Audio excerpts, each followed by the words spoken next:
नांदेड शहरातील शिवसेनेचं फुटपाथवरील कार्यालय हे चर्चेमध्ये आलंय। खासदार श्रीकांत शिंदेंनी या कार्यालयाचं उद्घाटन केलं होतं। अनधिकृत कार्यालय आहे हे हटवण्याची मागणी ठाकरे गटाने केली आहे। अन्यथा ठाकरे गटानं हे कार्यालय मनपासमोरील फुटपाथवर उभारू असा इशारा दिला।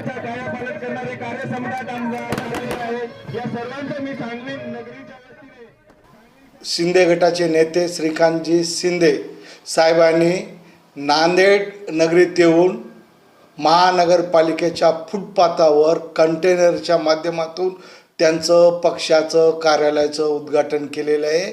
मी त्या पक्ष कार्यालयाचा उद्घाटनाचा तीव्र निषेध करतो की महानगरपालिकेच्या फुटपाथावर जर अशा प्रकारे सत्तेचा दुरुपयोग करून त्यांचे वडील नगरविकास खात्याचे मंत्री आहेत, म्हणजे नगरविकास खात्याच्या मंत्र्याचा मुलगा जर फुटपाथावर जर पक्ष कार्यालयाचं उद्घाटन करत असेल तर सर्वसामान्य लोकांनी काय करावे।